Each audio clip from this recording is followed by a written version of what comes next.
Hey everyone, me Kevin here. There has been a lot of question about what's going to happen in the stock market when the election occurs, and what if Democrats sweep the House, the presidency, and the Senate. Well, in this video, rather than give you my opinion, I'm going to specifically play a clip from Shark Tank Kevin O'Leary to talk about what his opinion is, and then I'll comment on that with my opinion. So I think this is really useful. This is probably one of the best clips that I've heard on this, because let me tell you, just to catch you up, I have posted prior videos on this, and there are a lot of mixed ideas and mixed signals. Probably the biggest concern that individuals have is that taxes are going to go up instantly under a Biden campaign, and I'm not here to take a stand or a position, but let me just give you the facts very quickly.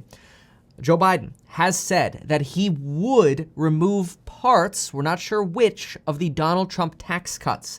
Those tax cuts were cuts to corporate taxes and individual income taxes. We're not sure if Joe Biden would remove the 1031 tax deferred exchange for real estate. Now, the Biden camp says they won't raise taxes on anyone making under $400,000, but at the same time, they say they're going to repeal the Trump tax cuts, which gave people tax cuts making under $400,000. And this is why we're wondering, okay, can we just get a little bit more clarity, please? Unfortunately, the second debate, which was supposed to be today, was canceled, so it's And so far, it looks like the idea of doing a financial transactions tax on stocks, basically taxing every transaction, has not been brought up again. So that's kind of what's up in the air now. Regarding Donald Trump, we can mostly expect more of the same, but today, on October 15th, Donald Trump clarified that if he is reelected, he wants to do another round of middle-class tax cuts. He has said that if he wins, he would consider dropping the corporate tax rate from 21% to 15%, but this morning backtracked that and potentially considered just doing another corporate tax cut from 21% to 20%. Yes, a 1% change.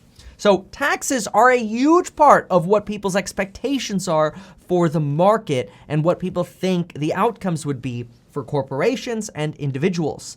What I want you to hear, though, is what Kevin O'Leary has to say about the likelihood of these things happening and when they would happen under a potential Biden administration. Let's go ahead and play it, and then we'll talk about it again. All right, here we go. Play. The street seems to be actively discussing what, if anything, would happen if the Democrats were in power and there was a separate stimulus plan. Jim seems to allude to that with infrastructure, for example. Does this mean anything to you? Is this on your radar at all, Kevin? Yeah, it is. I mean, I would say, first of all, I've learned since the Brexit vote never to use polls to make investment decisions. They're entertaining, but they do not determine outcomes. So the question, let's make the assumption, as you said, that Biden wins, and even it's a Democratic sweep, fine.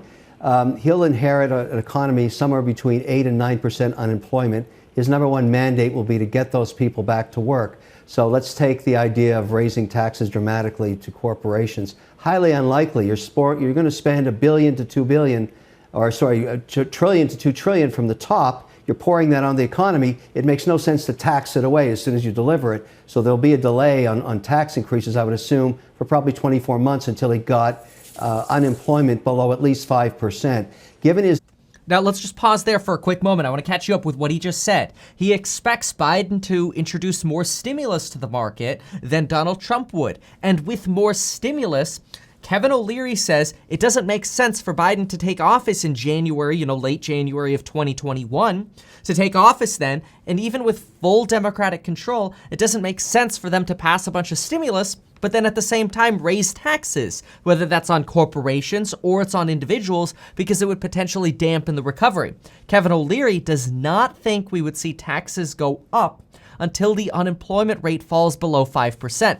But by that time, there could have been midterm elections and Democrats could have lost control of the House and Senate, making actually doing tax hikes more difficult. Let's see what else he has to say.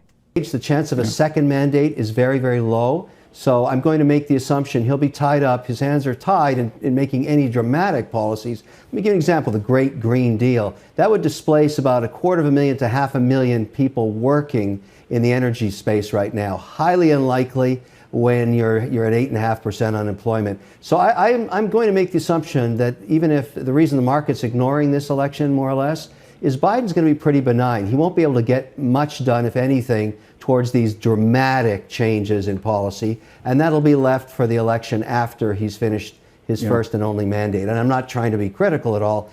Age is a factor, obviously.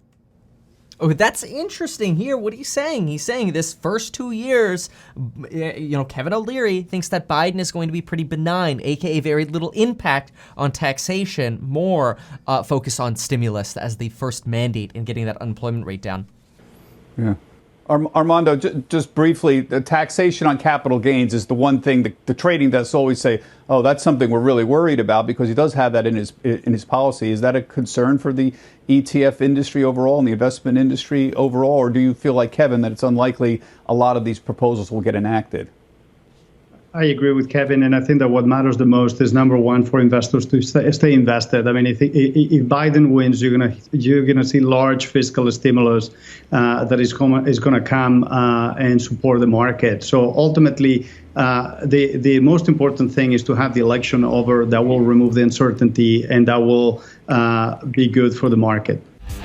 That's another interesting comment right there. Getting the election over with will actually remove uncertainty, because then we can actually plan. Then we'll know who's the winner, who got the House, who got the Senate, what do we expect is going to happen now, and we can actually realistically plan going forward. Not bad. That was a very good video clip. I hope you enjoyed it as much as I did. If you did, hey, get 2 free stocks with Webull. Deposit $100, get 2 free stocks with Webull, and sign up for life insurance in as little as 5 minutes via the link down below. Thank you so much for watching, folks, and we'll see you next time.